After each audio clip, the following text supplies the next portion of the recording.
Okay, well, hi to the people of the company that are watching this, and thank you for taking the time to do so. My name is Alexandra Heaney. I am currently a senior at Central Michigan University, studying human resources and gaining a minor in information systems. And I'm also actively seeking an internship opportunity for the summer of 2019. So just go ahead and dive right into the questions I was asked to answer. I'll do so in the way that I was presented them in the email, so I will go in order and just go from there. So when I was a kid, who did I want to be when I grew up? Thinking about this question, I thought long and hard, and I could not figure out who I initially wanted to be when I grew up. And I think the reason for this was because just growing up and as a child, I had a lot of support from my parents. And so they always encouraged me to be myself, be true to myself, and to just be the best person that I could be. So I think that instead of comparing myself to others and who I wanted to be, I was more focused on who myself was and what I wanted to do and to be true to myself. So I think that that's why I don't have an initial person that I wanted to be. However, if I did have to choose somebody, I would say that it would be Sherlock Holmes. And the reason for that is because as a child, I tended to want to be a detective or a secret agent. And I did so by, when my parents would put me to sleep, I would crawl out of bed and spy on them as they were in the kitchen or the living room.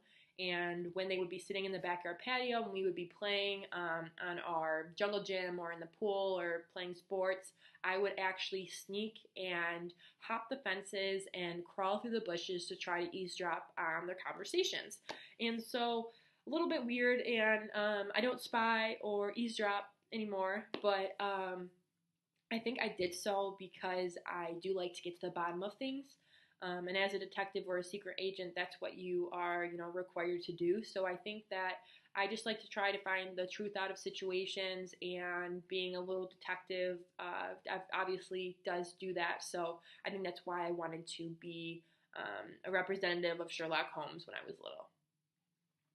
And then to give an example of a time that I had to work with someone who was difficult to get along with. This actually happened in a job that I had when I was 15 years old. It's not on my resume, so I apologize. I was a waitress for a couple years, but in that position, I had a boss who actually really lacked communication skills. He also was not a good boss. He did not actually even present us with a official schedule for the waitressing night shift. He just kind of expected us to show off of a whim, which obviously wasn't the correct way to manage a group of employees. So actually, he would, like I said, just come in. He would expect just waitresses to just be there when obviously they weren't going to just be there if they weren't told to be. So to deal with this, I actually spoke with this boss. I told him that we should come up with a set schedule for the waitresses. That way there we're having the correct amount. We're not short on waitresses for that shift. And so what I did is we came up with a alternative that I actually would make the schedule for the night shift. And that way there we were able to have the correct amount of waitresses and staff for each shift. And then what are 3 things that are most important to me in a position? I definitely want to be knowledgeable and good at what I do. I am really willing to put forth the effort to do so, and if that's gaining knowledge by reading information or staying late to finish a project, that's definitely some effort that I'm willing to put forth to do. Ultimately, I want also people to see me as someone that's knowledgeable and able to help them in situations when they need it, so I do want to be knowledgeable and good at what I do.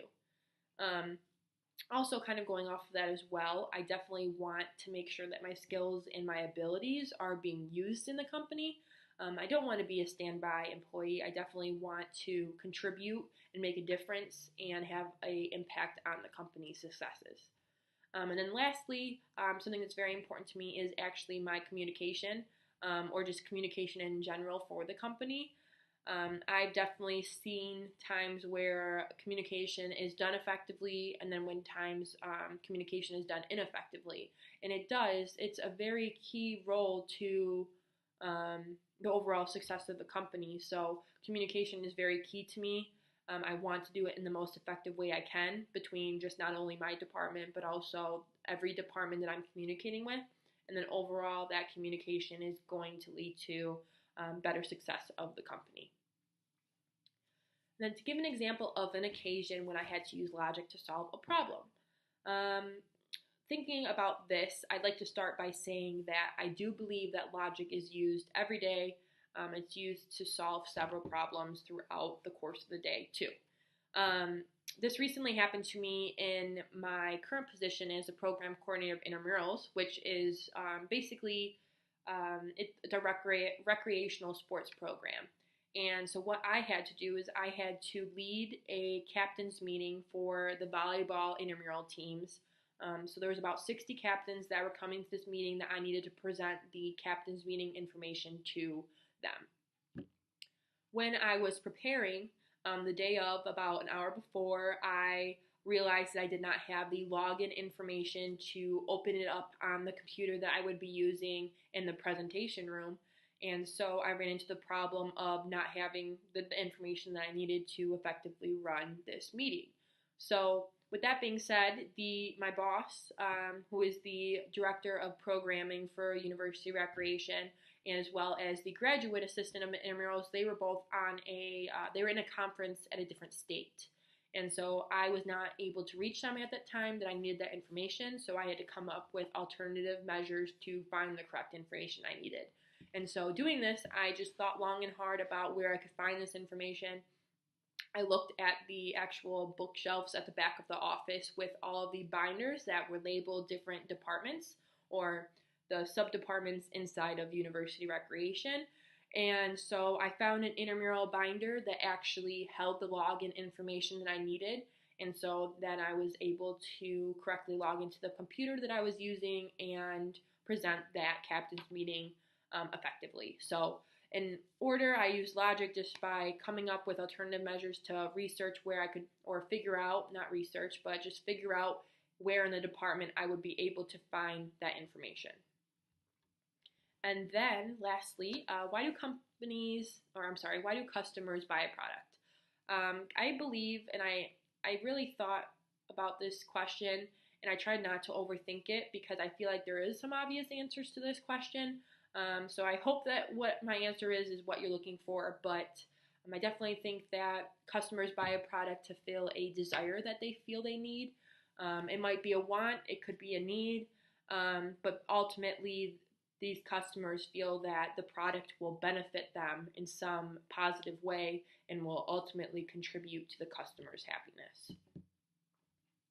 And that is my answer for that last question. So I hope that I was able to answer the questions to hopefully impress you guys. And again, thank you for watching this video, and I hope that I will be able to hear from you guys soon.